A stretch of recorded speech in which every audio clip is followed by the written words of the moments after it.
Shrayata Indira Shashwaratrihi Daita Grishyata Vikshutavakās Tvaidrita Shabas Tvam Vichimvate.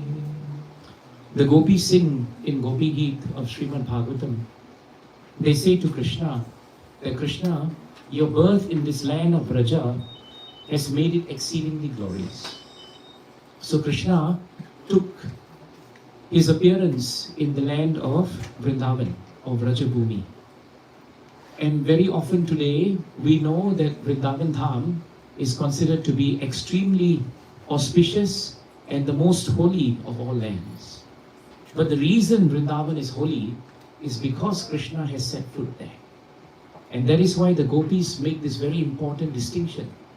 The land of Vrindavan is not blessed because of the land itself. That's very important.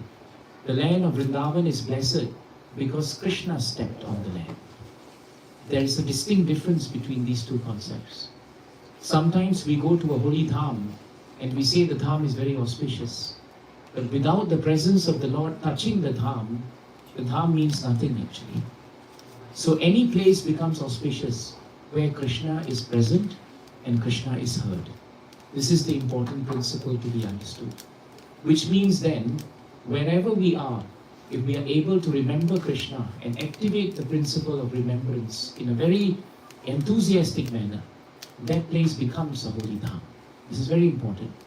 Which is why we don't have to be in Vrindavan Dham geographically to get the benefits of it. One may be in the Dham but not remember Krishna. And then the effect of the Dham is not there. But one may not be in a Dham physically, but he may be in Singapore remembering Krishna. And that becomes a Dham. So this beautiful point of bhakti, it is so dynamic that one doesn't have to be geographically located in a holy place to actually benefit from devotional service. Devotional service exceeds everything. So the gopis, they chant to Krishna that Krishna, your appearance in this land has made it exceedingly glorious. And therefore, even Indira is the goddess of fortune. Even she has become very merciful and she is showing her mercy on this land. That's the other principle that we must remember. So often we pray to Lakshmi, but we don't seek the blessings of Narayana or Vishnu. We don't realize that Lakshmi is the energy of Vishnu. Hiranyaksha, Hiranyakashipu, the demons, Ravana, the demons, they all wanted to enjoy the energy of the Lord as Lakshmi. Sita Mata was kidnapped by Ravana because he wanted to enjoy her separately from Lord Ram. Thank you. He wanted to enjoy her separately from Lord Ram.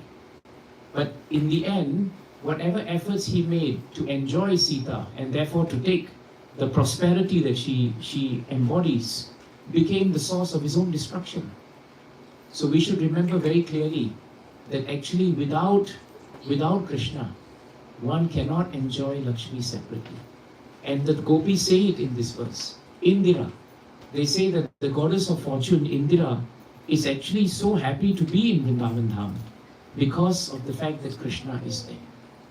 And then finally the gopis say something very beautiful. They say that Krishna, it is only for your sake that we, your devoted servants, maintain our lives. In other words, if not for the presence of Krishna, the gopis did not desire to maintain their lives at all because their lives had no meaning without Krishna. So this is the point for us to understand.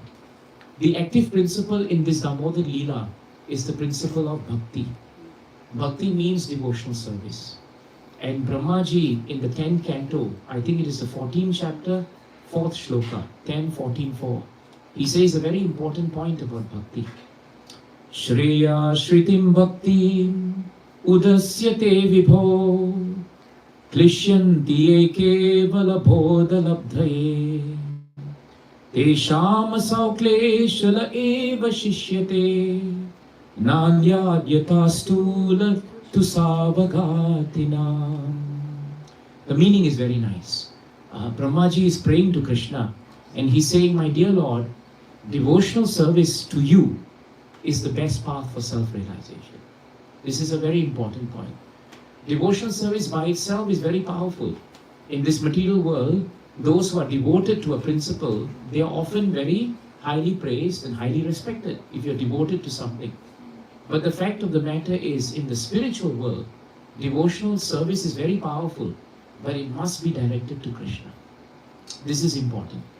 If we don't get the person right, then devotion is actually misplaced.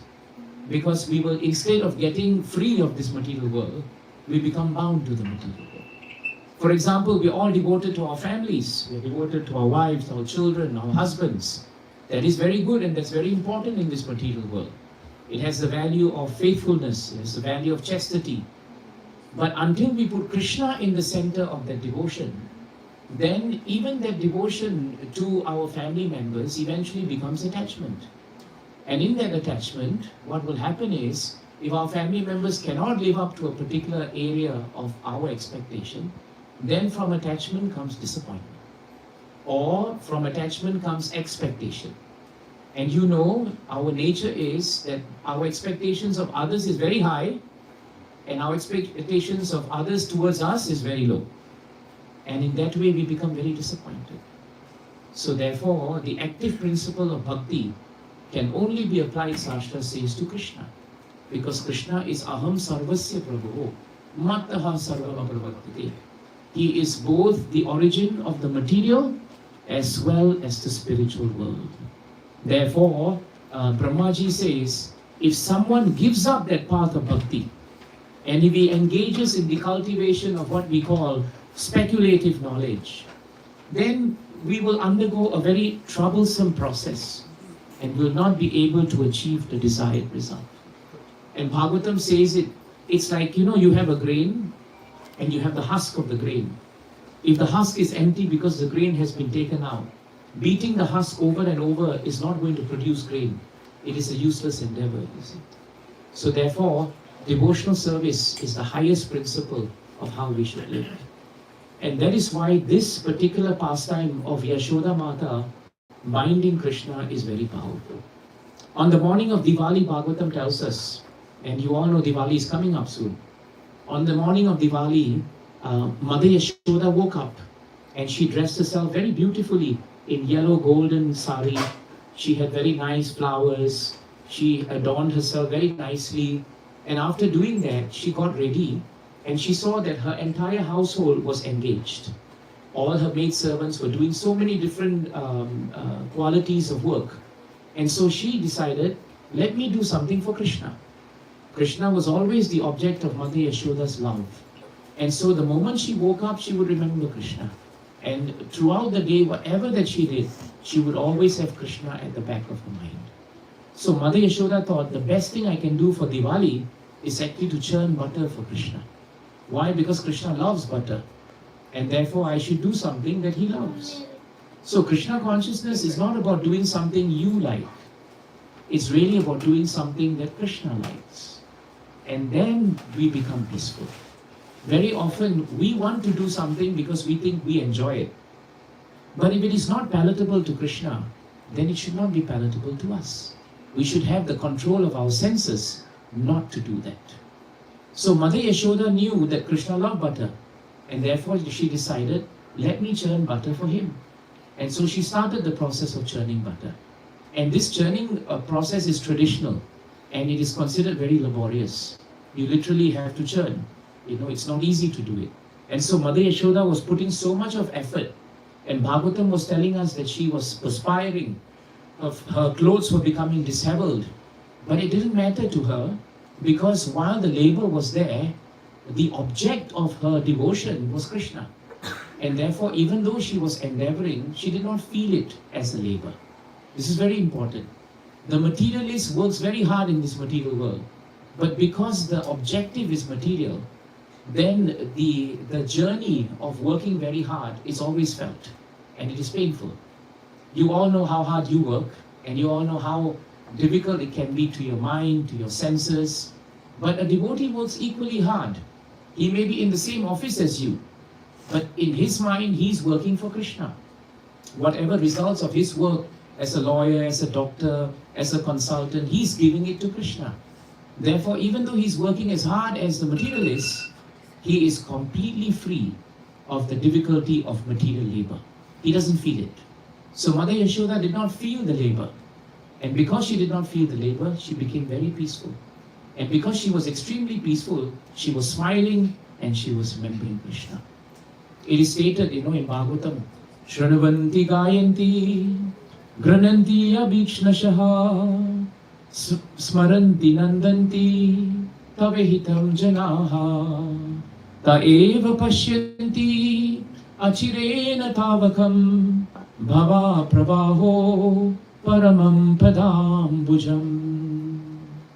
This verse is chanted by Kunti Mata, and she says very nicely to Krishna, she's praying to Krishna, Krishna, those who continuously hear, those who continuously chant, those who continuously repeat your transcendental activities, or those who take pleasure in hearing others do so, Nandanti, they will certainly get to see your lotus feet.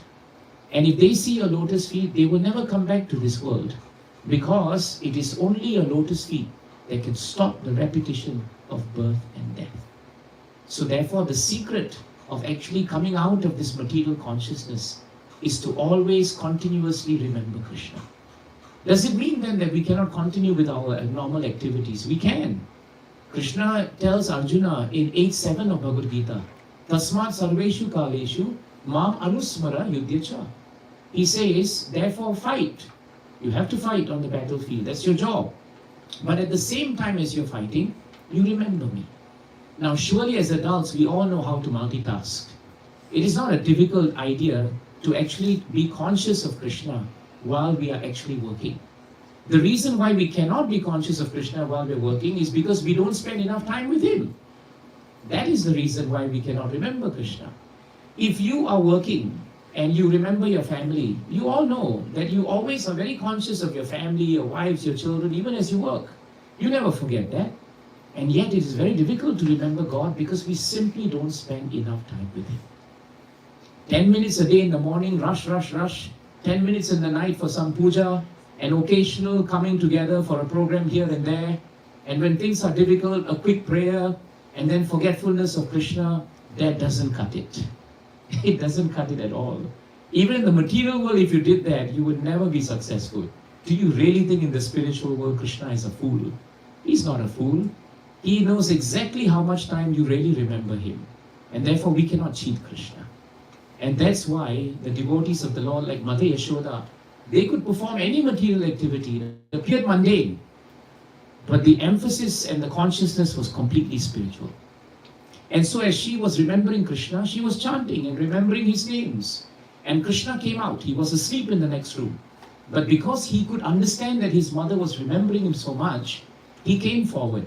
And immediately he reciprocated by asking her to feed him milk. Mother Yashoda stopped whatever she was doing. And immediately she put Krishna on the lap and she started feeding him. Now this is very important because you can see in this exchange that the moment Mother Yashoda put a heart into remembering Krishna, Krishna reciprocated. Ye yata mam prapadyante tam stataiva bhajamyaham. To the extent that we surrender, to that extent Krishna always reciprocates. And that's what he did. And so after a while, Krishna began feeding and Mother Yashoda was very peaceful. Until she realized that she had placed a milk pot on the stove and that it was going to boil over. And that milk stuff was very important because the milk was meant for Krishna. And if it boiled over, it would become burnt. So Krishna was the object of her love. And therefore the milk became very important. So now Mother Yashoda was thinking, if I put Krishna down, then he's half-fed. And a half-fed baby is an angry baby. Because they are not fed well, they will throw a tantrum.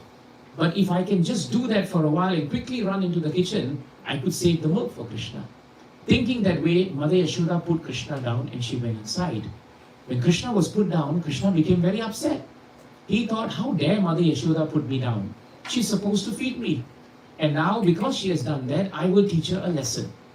This is the mood of Krishna as a child. He's reciprocating with Mother Yashoda as a child. And so a child can become angry sometimes with their mothers. And so Krishna did that. He took a stone and he broke the pot of butter that she was churning very nicely, and all the butter came out. Actually, the pot of butter was meant for Krishna, isn't it? So the acharyas tell us, even if Krishna broke the pot then, it was not a very bad thing. Because whatever butter was going to be there was anyway going to come to Krishna. Krishna just hastened the whole process. And he just took the butter. But after taking the butter, he realized that his mother would get angry. And so he thought, why should I stay on the scene? Better I run away. And so when Mother Yashoda came back, Krishna was no longer there. And Mother Yashoda was thinking to herself, what an intelligent child Krishna is. He's so smart because he knows if he's here, he will get no end of my scolding. So therefore he has run away. But today, Diwali day, is the day I must discipline Krishna. Because Krishna has had the unenviable reputation of becoming a butter thief. He's stealing butter everywhere. All the gopis every day are coming and they are complaining to me rigorously that Krishna is the butter thief. And once or twice, if you read Vrindavan Leela, once or twice Krishna was caught red-handed. His hands had butter, his mouth had butter, and the gopis would bring him in front of Mother Yashoda. And Mother Yashoda would look at him and say, Krishna, did you steal the butter? With butter all over his hands, with butter all over his mouth, he would say, Mother, I never stole any butter. And Mother Yashoda wouldn't know what to do. She would smile, the gopis wouldn't know what to do, they would smile, and Krishna would escape. But Mother Yashoda decided, today on Diwali day, no more chances. I'm going to take a stick, and I'm going to make sure I discipline Krishna. And so she started walking inside. Why? Because she knew exactly where Krishna was walking, because he had stepped on butter. There was butter footprints everywhere. And she followed him to a storage area where she could see so many butter pots that she herself had placed there, high above Krishna. But Krishna was very intelligent. He had turned the motor. He had somehow climbed the motor. And he had got onto the motor. He was tiptoeing, Bhagavatam says, and just enough, he had a stick, and he could break the pots, and butter was flowing. Mother Yashoda stood concealed at the doorway, watching the scene. And Krishna was not alone. Krishna was with his best friends, the monkeys from Vrindavan. The monkeys and Krishna were very good friends. And you can understand, children, monkeys, they have many similarities. They are very mischievous. They like to do very funny things. And therefore, Krishna was very happy. Krishna was very generous. He was feeding stolen butter to all the monkeys. Because technically speaking, that butter was stolen from his own parents. But from a spiritual point of view, the acharyas tell us, what is wrong with Krishna giving butter to all the monkeys? After all, everything in this universe belongs to Krishna. He can take whatever he wants, he can break whatever he wants, and we will still have to accept it, because nothing belongs to us. So Krishna was doing that, and Mother Yashoda was watching, and the monkeys were very happy. To Mother Yashoda, it was an act of mischief. But Shastras tell us, to the monkeys and to Krishna, it was an act of reciprocation. Because in Treta Yuga, these monkeys were the same monkeys known as the Vanaras. And they were the monkeys who served Lord Ram in Ramayana. And they served him and fought with him to vanquish Ravana and to free Mother Sita. At the end of the battle, Lord Ram became so pleased with the Vanaras that he asked them for any boon you want. Now, if we were asked from Lord Ram, you can ask for anything. 90% of the time, most living entities will ask for something material. Give me a big house, give me a great family, give me a nice healthy bank balance. We would ask for all that. But these monkeys did not ask for anything. Why did they not ask for anything? Because they had experienced through Ramayana the greatness of love that Lord Ram bestowed on them. It is very nicely chanted by Hanumanji in Bhagavatam. Na janmanunam mahato na saubhagam navang na buddhi na kritistesha hetoho tairyad vrishishtan apino vanaukashash chakar sakye bata lakshmana grajaha. Hanumanji says to Lord Ram in Bhagavatam that, my Lord, I cannot speak good language. I speak gibberish. Na janmanunam, I don't have high birth. I'm just a monkey. I don't even have any education. I don't have MA, I don't have MSc, I don't have LLB, none of these qualifications I have. I don't even have a house I can invite you to because I live in the forest. One day I'm on one tree, the next day I'm on another tree. How can I invite you for prasad? But despite all my lack of qualification, Lord Ram, you are so kind. Chakara Sakhe Bata Lakshmana Grajaha. You have so kindly accepted me as your friend. So for the Vanaras, they already were very indebted to Lord Ram. So when Lord Ram asked them, ask for anything, this is all they asked. They said that when you come again into this world, please let us come again to serve you. Life after life, we want to come back. That is the mood of bhakti. And so Lord Ram said, Tatastu, so be it. And years, millions of years later, in Dwapara Yuga, when Lord Ram comes as Krishna, these Vanaras came as the monkeys and they served him. Pastime, Krishna is so kind that not only did he allow them to serve him as playmates, but he also served them prasad, butter, in this particular pastime. This is the greatness of the exchange between the Lord and his devotees. But Mother Yashoda was standing there, and soon the monkeys saw her, and immediately they decided, pastime or no pastime, Lord or no Lord, we are going to leave. And they left, leaving only Krishna. When Krishna turned around and saw his mother, he became very fearful, because he knew now by his mother's look that this time he was in trouble. Instead of running to his mother and asking for forgiveness, Krishna jumped off the motor and ran away from his mother. And Mother Yashoda thought, he's such a small boy, I'll catch him, how far can he go? Mother Yashoda was not exactly an actor, but neither was she very, very tired or neither was she very old. She thought within a few minutes I'll catch him. And so she tried. In the late morning, she started running after him. And Bhagavatam tells us by midday, she had still not caught him. And she was becoming very tired. Every time she thought she was just going to catch his dhoti, Krishna would be half a feet away. Every time she thought she was just going to catch his arm, he would be 1 feet away. And like that, Mother Yashoda was becoming too tired. And in the spirit of tiredness and exhaustion and endeavor, she surrendered. And she turned to Krishna and she said, Krishna, I cannot catch you, but I have to catch you for your own sake. Now stop. And when Krishna heard that plea of surrender from Mother Yashoda, which was imbued with the mood of devotion, he then decided, let me be caught by my mother. Now this is very amazing, because in another pastime of Krishna, there was a demon called Kalayavana. And Kalayavana wanted to catch Krishna and kill him. Krishna and Balaram were fighting Jarasan at that time in Mathura. And it was a very difficult fight actually at that time. So what happened was Balaram took care of Jarasan and the army. And Krishna came out to face Kalayavana. Kalayavana saw Krishna and he thought, let me battle him. But Krishna did something very amazing. He dropped all his weapons and he started walking away from his chariot and he walked directly to Kalayavana. Kalayavana thought, oh, so Krishna wants to fight me hand to hand. I'm ready. But instead of stopping there, Krishna walked away from Kalayavana. And Kalayavana thought, this is Krishna? He's a coward. He's running away from me. Let me chase after him. And so he chased Krishna. Just when he would catch Krishna, Krishna would be half a mile ahead. Just as he was going to catch Krishna, Krishna would be half a mile ahead. Until they came to a dark cave. Krishna entered the cave. And now Kalyavana thought, as a demon, my eyesight in the dark is very powerful. I will catch him here. And he came to a junction in the darkness of the cave. And he saw a shrouded figure lying down. And he thought, this Krishna is coward number one. He runs away from me, gets into a cave and hides under a blanket. And so he kicked the figure. But when the figure came out of the shroud, to his surprise, it was not Krishna. It was a great powerful king known as Muchukunda. And Muchukunda had got a boon from the Devatas that after helping them in the battles between them and the demons, he would get long uninterrupted sleep. And so he slept for years and years and years. How I wish we could do that. But that's not possible. So he slept for years. But if anyone interrupted him, he was given the boon that just by looking at them with his yogi powers, he would just annihilate them.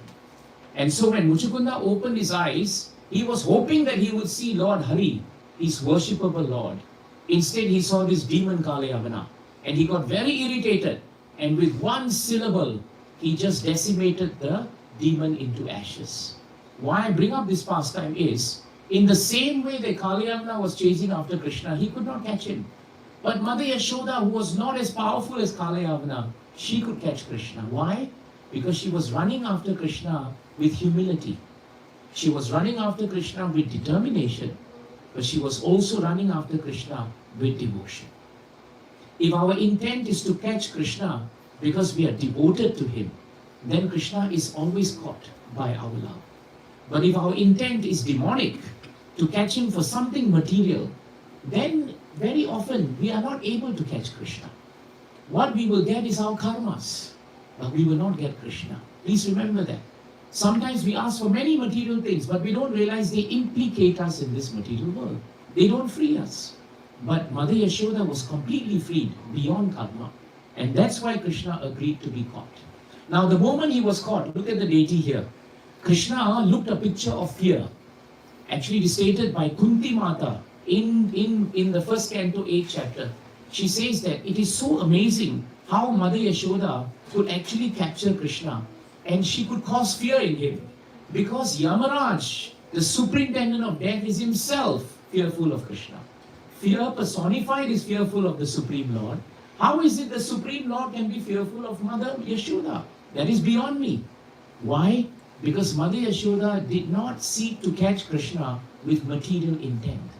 Ahaituki apratihata. She caught him because she felt as a mother, she needed to discipline him. That's all. There was nothing else in her heart for Krishna except love. This is how we are able to catch Krishna. So Krishna was shaking. He was crying. It is stated, what is that word? Kalilanjana Sambramaksham. The kajal that was there on his eyes, the mascara, because of his tearing, it was all being washed away. They were Kalilanjana, they were all being washed away. So therefore, when Mother Yashoda saw this, she became very sad. She thought, my poor Krishna, he's become too scared. Now better I put the stick down. So later when you come and offer the lamb, if you look to the side of Mother Yashoda, you will see a stick. Okay? And that's very true of the pastime. She puts down the stick. Then she says, Krishna, I will not beat you, but I must keep you in one place. Krishna could not stand in one place. Have you noticed something about children also? It's very hard for children to stay still. But these two are yogis. Huh? And this one is also yogini. I noticed the children here today have been very quiet. These two boys are very old boys. They're very mature, they're not moving. In fact, the adults are moving more than the children. That's quite amazing actually. But you see, normally it is not the case. So Mother Yashoda then decided, let me take a rope and bind Krishna. So she took small rope because Krishna is very small. She tried to tie it around him, but she couldn't because the rope was 2 inches short. She took more rope, it was still 2 inches short. She took more rope from the neighboring gopis who had become very excited and who were coming in. And they all saw this amazing pastime. Krishna could not be bound, always 2 inches apart. And now for the 3rd time, Mother Yashoda was very tired, very perplexed.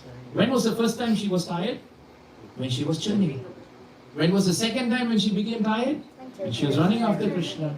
And now the 3rd time, she was trying to tie Krishna. And again she was tired. Endeavor after endeavor after endeavor. And she thought, why is Krishna so difficult? I just can't even tie him. But Mother Yashoda didn't realize that not only can the Supreme Personality not be caught, but nobody can tie him. He is completely free. He is Ishvaraha Prakate Param. He is beyond the material modes of material nature. He cannot be bound by the material modes of nature. No body can bind Krishna because Krishna is Swarat. Swarat means he is completely independent. No one can tie Krishna. So what Mother Yashoda was doing was unprecedented. Unprecedented. And so in that mood, Mother Yashoda tried tying him, but she could not. And for the 2nd time, she surrendered. When was the first time she surrendered? When she was running after him. And now she surrendered to Krishna. I say, Krishna, please, I cannot tie you. Just help me to stay still so I can tie you. She thought Krishna was moving, but it was the ropes. But Krishna, by his potency, allowed her to tie. And so he became bound. And Bhagavatam tells us these 2 inches, that was the space between the ropes, no matter how long they were, they represent 2 very important ingredients of devotional service. The first is our endeavor. Granatascha swa chestitam. Without our own personal endeavor, then that mercy, which is the 2nd ingredient, cannot be attracted by Krishna. Krishna becomes very attracted. Krishna releases mercy on the basis of our endeavor. So the next time you tell yourself, well, I've been praying very hard to God, but He's not reciprocating, think again. Praying is one thing. Are we making our lives or living our lives in such a way that Krishna is the center of it? That is the key. The problem is our prayers are very often functional and isolated. They are functional because, Krishna, you deliver something, then Hari Bol, I forget about you. Then deliver again. So it is stated by Shastra that God is not our order supplier. It's not that you issue, a bill and Krishna has to supply. That is not God. That relationship is transactional. You do that in your businesses. You do that with your clients. You don't do that with one you love, especially the object of your love. That is why if we really want to endeavor, our endeavor should be such a way that Krishna becomes the center of our lives. People ask how. Each one of you have your own lifestyle. You have to look into your current lifestyle and you have to find a way to make Krishna more and more the center of your life. And please don't give excuses. Excuses are coming from the mind. If you are really determined to put Krishna in the center, you will do anything and everything to do it. The question is, we don't have that determination. So therefore, we can never blame Krishna. The second portion is His mercy. Krishna's mercy is equally given to everyone. Like rain is pouring over the land. But one part of the land is fertile and all the crops will grow. But the other part of the land is barren. No matter how much rain comes also, nothing grows. Is it the fault of the rain or is it the fault of the land? If our heart is barren, don't expect the mercy of Krishna to take root. Your heart must be ready to receive Krishna with endeavor, and then it becomes all right. So this is the point we should understand. So Krishna became very happy despite being bound. And Mother Yashoda went about doing her duties. Now Krishna had one last thing to fulfill in this Leela. Krishna decided, my mother has tied me, she's happy, but I still have to do something else for another devotee.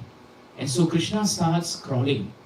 As he crawls, the mortar which was vertical turns horizontal and it rolls with him.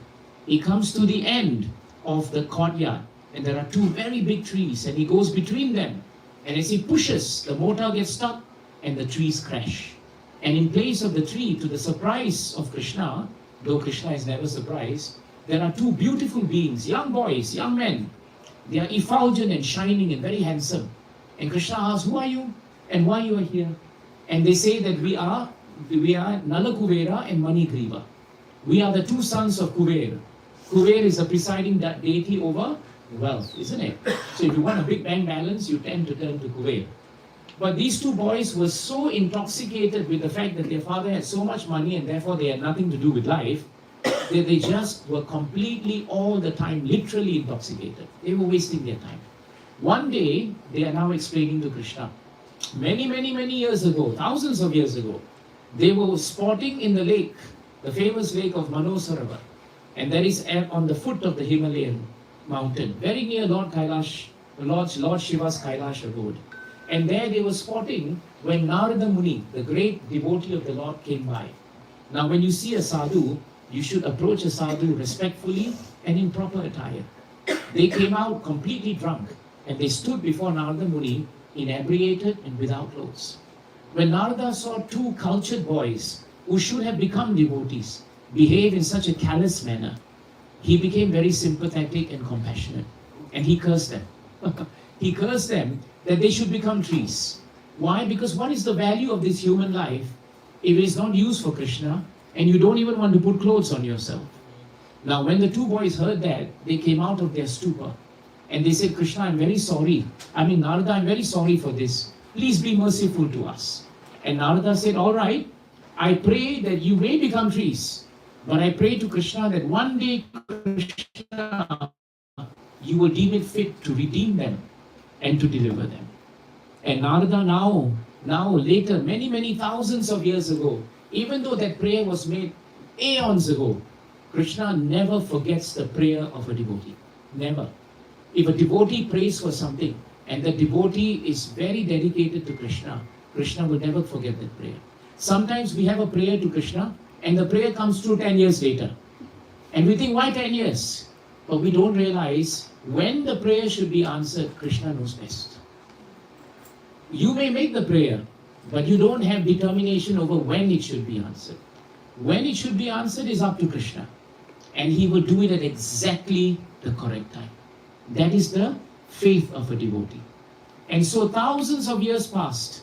These two boys became trees in the courtyard. And this forest at that time was just a forest. And later Nanda Maharaj came and Maharaj made a beautiful courtyard. And the two trees continued being there. And Krishna came into Vrindavan. And Krishna now was bound by Mother Yashoda.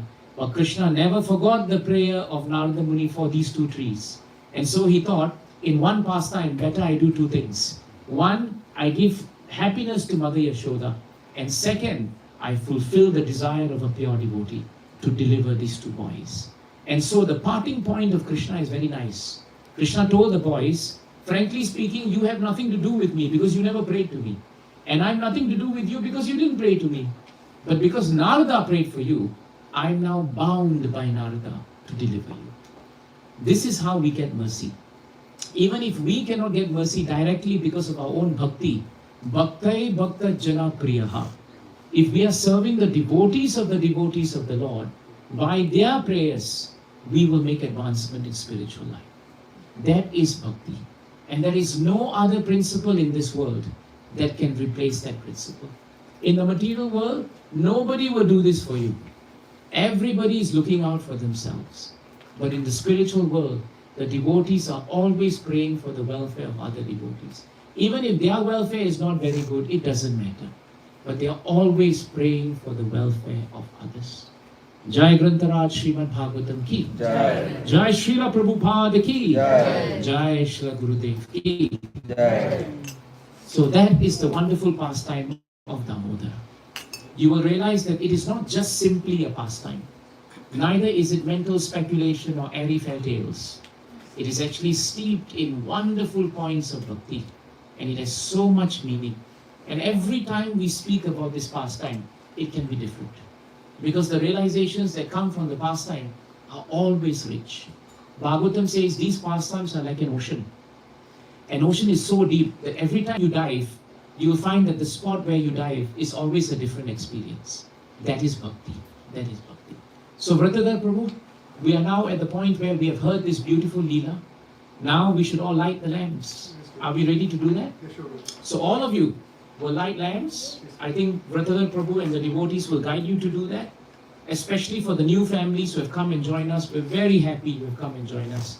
And I hope that you will not only light the lamp here, but you will take this practice of lighting back home with you up till the end of the Kartik month. When is the end of Kartik month?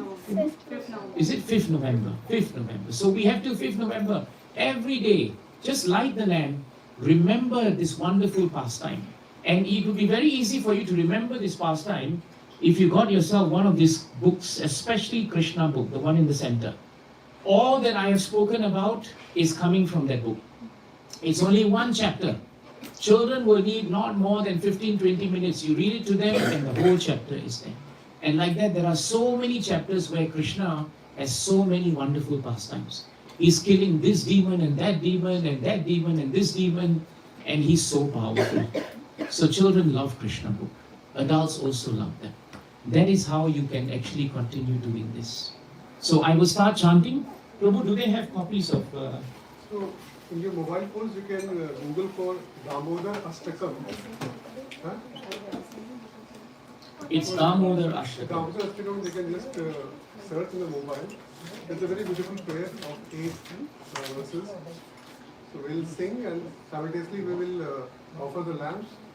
And somebody will give you like 2 drops of water. Just rub your hands. It will like washing your hands called achman. So yeah. So when they give you the water, don't drink it.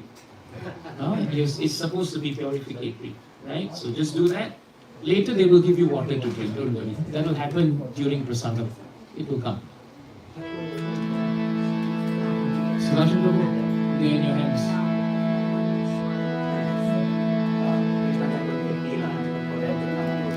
Namami Shwaram Sachidananda Devakinandan Lasatkundalam Gokule Brajamanam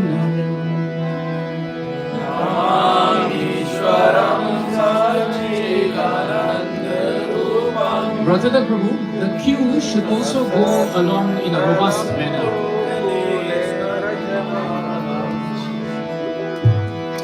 Namishwaram Satchidanandrupam Lasatkundalam Gokule Brajamanam Haribo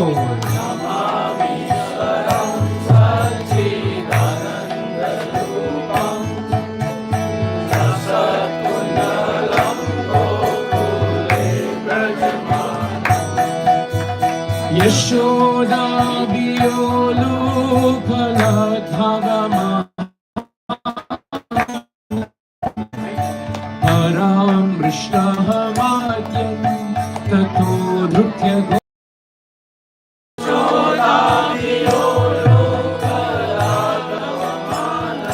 Please chant.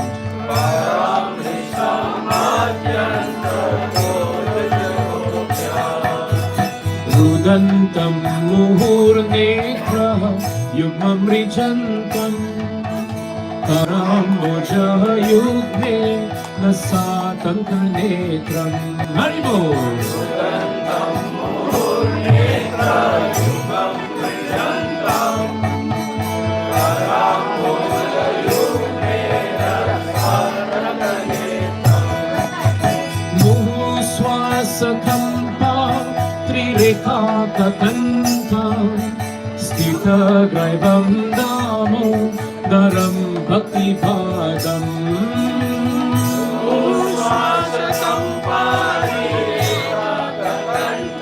Jai Damodara Ji ki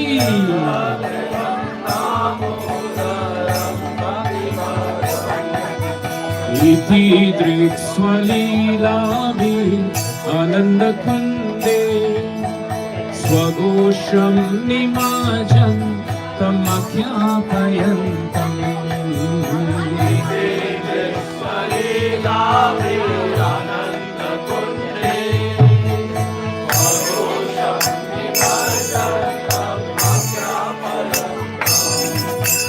Padishitaneshu Bhaktai Jitatam Puna Premahatastam Satha Vritti Vande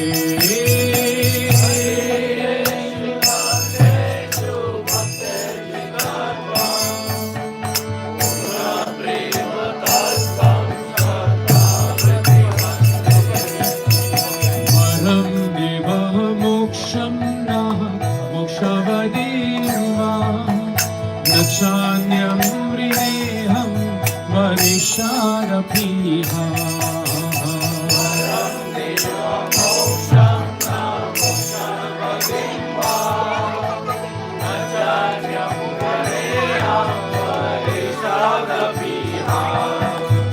Idam Deva Purnata Gopalamalam Sada me manasya Virastam ke mande Jai Bhakti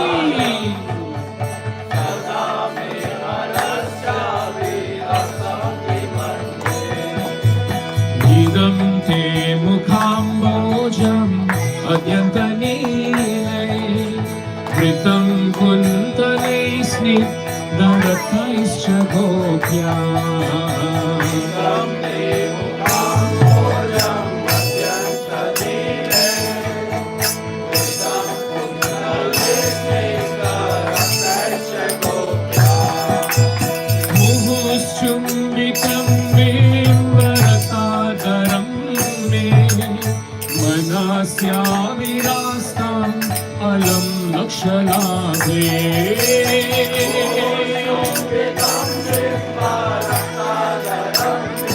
Jai Damodara Ji ki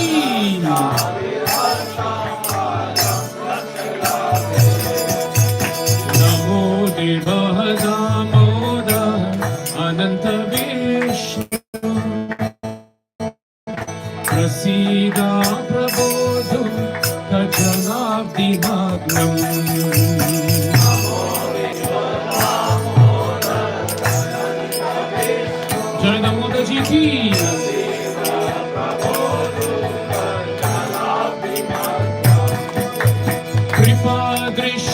भविष्याति दिनं बतानु ग्रहाणे क्षमामान्यमेदाक्षि दृशया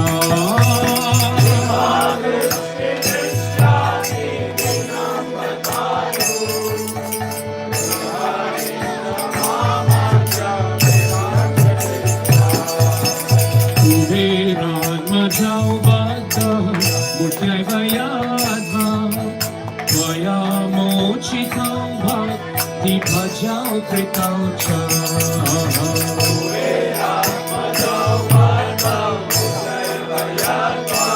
जय दामोदर जी की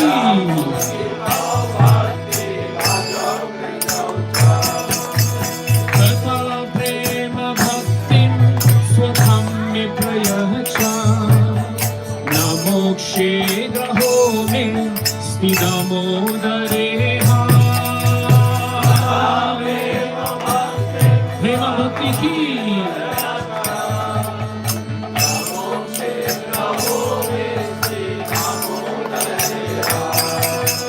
कथा प्रेम भक्ति स्वधम्य प्रयचा न मोक्षे ग्रहो में दामोदरे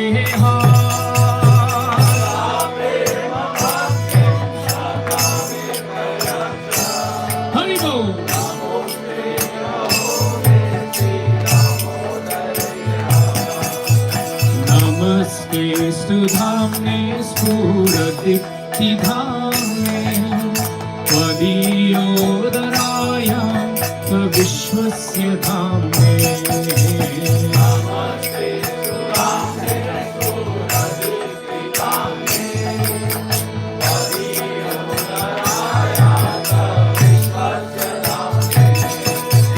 नमो राधिकाय त्वदीया प्रियाय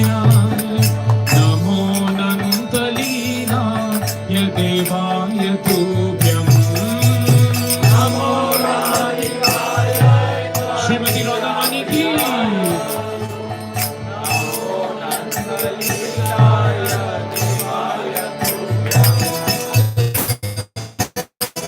नमो राधिकाय त्वदीया प्रियाय नमो नन्दलीलाय देवाय तुभ्यं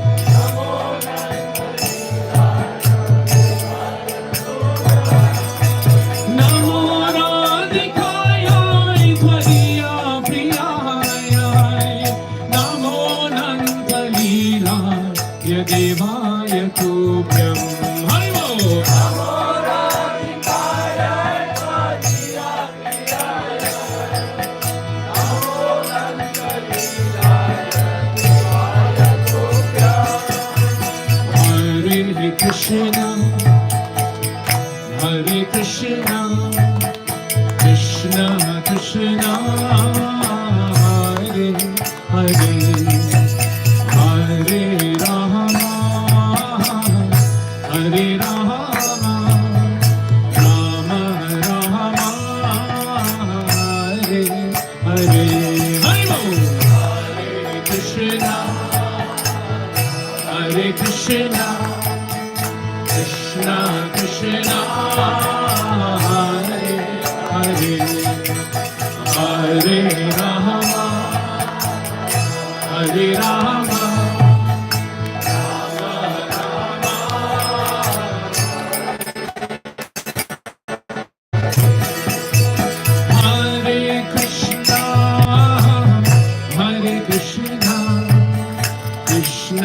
Krishna Hare Hare Hare Rama Rama Rama Hare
Bhaktivedanta Swami Sri Prabhupada ki Jai. iskcon founder Acharya Ganga Sri Prabhupada ki and Sakoti Vaishnava Vrinda ki Jai. Rama Acharya Sri Haridas Thakur ki Jai. Prem Shri Kaho Sri Krishna Chaitanya Prabhu Nityananda Sri Advaita Gadadhara Sri Vasari Gaur Bhakta Vrinda ki Jai. Sri Sri Radha Krishna Gopinath Syama Kunda Radha Kunda Giri Govardhan ki Jai. Vrindavan Dham ki Jai. Madhura Dham ki Jai. Mayapur Dham ki Jai. Navadip Dham ki Jai. Gangamai ki Jai. Yamuna Mai ki Jai. Bhakti Devi ki Jai. Tulasi Devi ki Jai. Sama Veda Bhakta Vrinda ki Jai. Harinam Sankirtan ki Jai. Sankirtan Yajna ki Jai. Bhat Madang ki Jai. Shri Yashoda Damodar ki Jai. Sri Damodar Masa ki Jai. Sri Kartik Masa ki Jai. Thai Gaur Premanand Jai. All glories to assemble Hare devotees Krishna. All glories to assemble Hare devotees Krishna. All glories to assemble Hare devotees Krishna. All glories to Sri Sri Guru and Gauranga. So thank you very much to Radha Prabhu, Rameti Mataji. Thank you for having us over. Thank you to